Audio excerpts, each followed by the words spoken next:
Для того, чтобы сказать, что на территории Армении жили армяне, нужно найти описание армянского народа. У нас описание мусульман есть ассирийцев, есть описание населения Азербайджана, есть описание Карамании, туркоманов есть, Хорасана есть описание, есть много, но нет описания армянского народа. То есть словом Армения назвали территорию, где жили другие народы, не армяне. Я почему и в своей статье говорю, что маленькая Армения, современная республика Армения, почему-то требует, чтобы она была наследницей всего региона, который где-то в Риме назвали Арменией. Это же абсурд, это наглость. Это вот в еврейском языке есть хорошее слово хуцпа. Понимаете? Это наглость.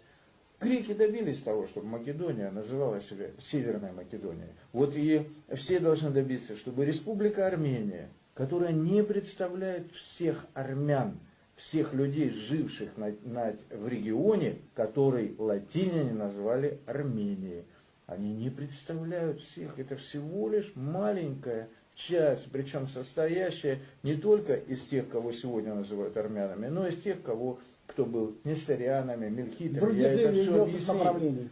Вот о чем идет речь. А не важно, как регион назывался. Да его любой картограф, тогда же их было вот это мало. Я и хотел услышать от вас. Просто вы сейчас сказали. Их было мало. Вот это главное. Hayların o yerləşdiyi Ermən bölgəsi, deməli tarix boyu, əgər o bölgənin tarixinə baxsaq, o bölgənin adı ortalığa çıxdığı çağlarda Mada elinin bir bölgəsi olub, canişinlik olub. Ondan sonra Haxamanişlər gəldi hakimiyyətə, Farslar, onların bir bölgəsi oldu, bir canişinliyi. Ondan sonra İskəndər ki gəldi, dövləti dağıtdı. İskəndərdən sonra orada Sələfkilər dövləti quruldu.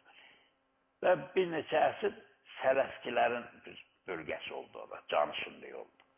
Və Sələfkilərin vaxtında da o bölgəni iki yerə böldülər. Çünki iki canişinlik oldu oranın. Sələfkilərdən də sonra partlar oldu. Yəni proto-türkmənlər, ərsaklar. Ərsakların bir canişinliyi oldu.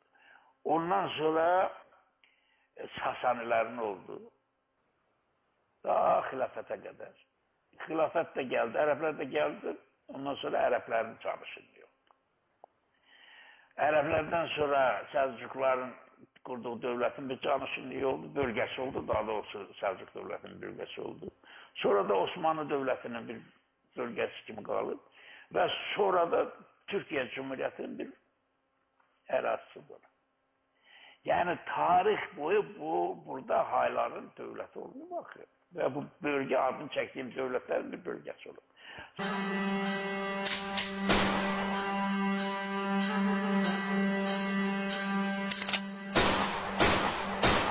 Сегодня я отчетливо вижу, как наш народ по имени Гай загнали в психоисторическую ловушку, из которой он никак не может выбраться.